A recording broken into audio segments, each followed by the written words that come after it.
Boa tarde a todos.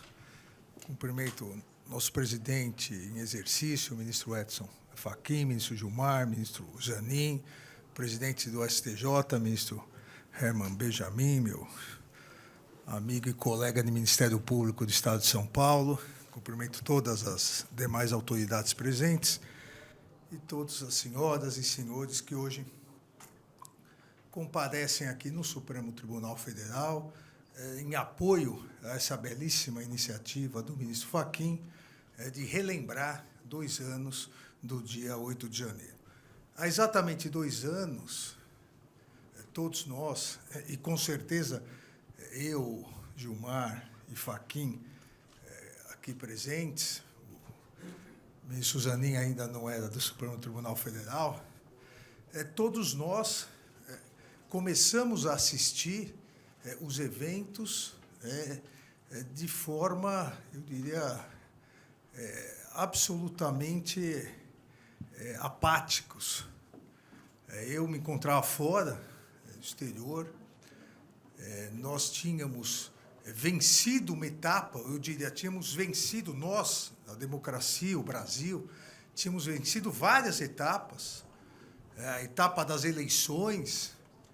Eu, inicialmente, na vice-presidência do ministro Fachin no TSE, depois na presidência, tivemos grandes embates em relação à questão das urnas eletrônicas, em relação ao boicote que determinados setores faziam em relação às eleições. Depois tivemos as eleições, tivemos a tentativa de bloqueios para impedir que determinados eleitores pudessem votar em várias regiões do Nordeste, ou seja, a utilização da máquina do Estado, no caso a Polícia Rodoviária Federal. Depois disso, todos se recordam, um dia após o segundo turno, no dia 31 de outubro, tivemos insuflado pelas redes sociais e por esses grupos extremistas e golpistas, tivemos manifestações de caminhões obstruindo as rodovias e a Polícia Rodoviária Federal novamente fazendo corpo mole. Houve a necessidade de determinação desse Supremo Tribunal Federal para que as polícias militares desobstruíssem. Isso um dia após o segundo turno. Ou seja, todo um desenrolar, todo um cronograma golpista. Mas prosseguimos, tivemos no dia 12 de dezembro a diplomação do presidente e vice-presidente eleitos, com queima de ônibus, invasão à Polícia Federal, ou a tentativa de invasão à Polícia Federal. Tivemos a tentativa de explosão do aeroporto, às vésperas do Natal, tudo feito por, entre aspas, patriotas, senhoras, donas de casa, trabalhadores, como se não houvesse um desencadeamento golpista. E vem a posse, um grande esquema de segurança.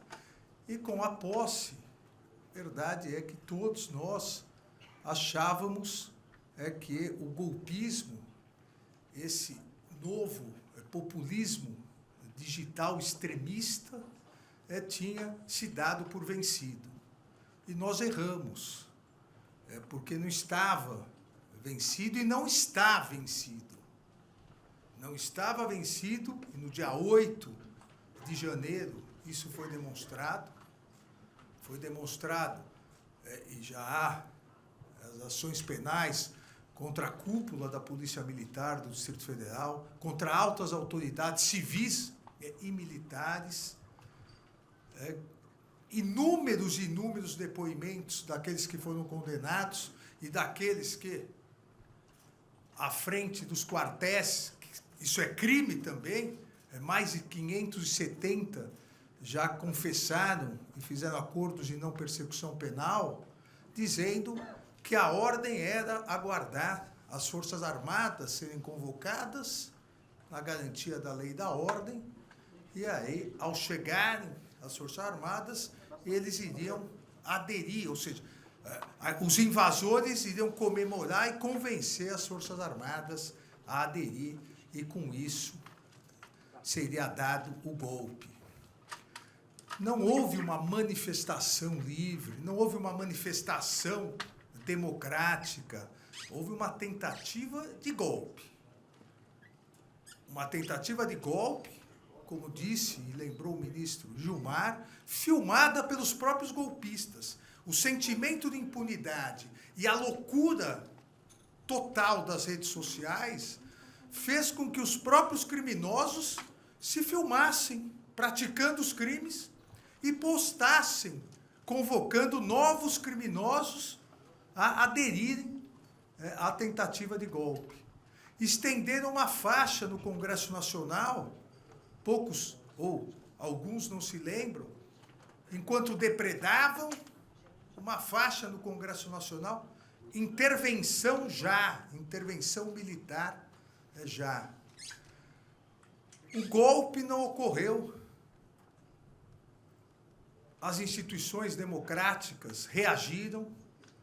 O Brasil mostrou que a Constituição Federal traz os mecanismos suficientes e necessários para combater golpistas e criminosos. O Supremo Tribunal Federal, a Procuradoria-Geral da República, a Polícia Federal, esse poder e essas instituições atuaram firmemente, sempre dentro do devido processo legal, sempre dentro das investigações. Hoje são aproximadamente 900 golpistas já responsabilizados penalmente. Mais de 370 condenados e os demais, mais de 500, assumindo a sua culpa, aqueles que estavam à frente dos quartéis, para que isso nunca mais se repita. É importante deixar claro, e tem razão aqui o ministro Gilmar, quando diz que há necessidade de se equacionar a participação militar na política, como há necessidade, sempre houve de equacionar a participação de membros do Ministério Público na política, de policiais na política, de magistrados na política. Houve inércia, houve omissão de se deixar acampamentos serem montados à frente dos quartéis, pedindo intervenção, pedindo golpe. Isso é crime. E hoje ninguém mais pode dizer que não sabe que isso é crime. Entre condenados por esses crimes de incitação e organização criminosa, por estarem à frente dos quartéis, e aqueles que confessaram e fizeram o acordo de não persecução penal, são quase 700 pessoas, 700 réus que tiveram a sua responsabilidade penal já reconhecida pela justiça brasileira. Agora, se nós olharmos para trás, nós temos que ver que a grande causa de tudo isso não foi debelada. A grande causa de tudo isso não foi nem regulamentada.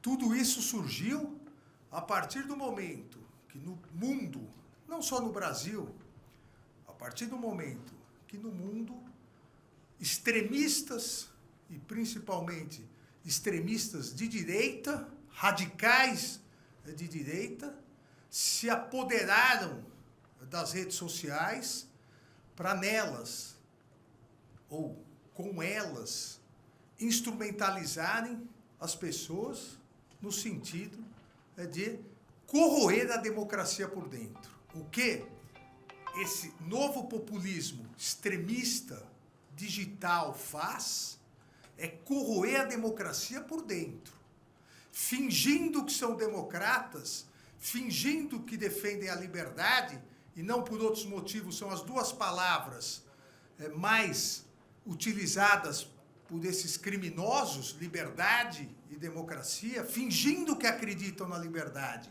fingindo que acreditam na democracia, eles querem voltar à lei do mais forte. O capitalista mais forte manda. A minoria privilegiada manda. Contra o direito das minorias, contra o direito das mulheres, contra o direito dos negros. Não por outros motivos, o discurso racista, nazista, misógino, esses discursos de ódio voltaram. Porque é essa liberdade que eles defendem.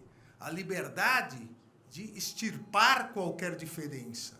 A liberdade de comandar e mandar nos demais sem qualquer restrição. E é esse hoje o desafio. O desafio no Brasil e o desafio no mundo. O desafio de não permitir que esses gigantes conglomerados, que são as Big Techs, com seus dirigentes irresponsáveis por achar que por terem dinheiro podem mandar no mundo, o desafio de regulamentar, responsabilizar.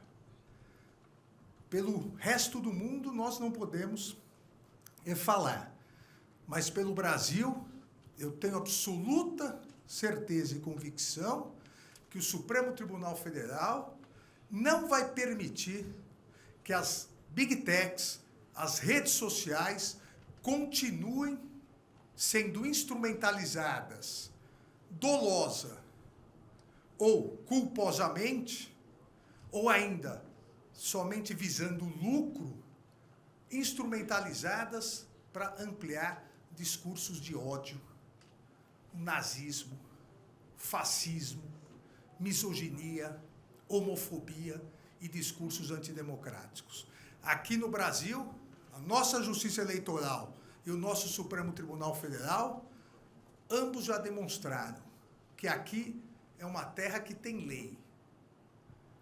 As redes sociais não são terras sem lei. No Brasil, só continuarão a operar se respeitarem a legislação brasileira, independentemente de bravatas de dirigentes irresponsáveis das Big Techs. Obrigado e viva a democracia.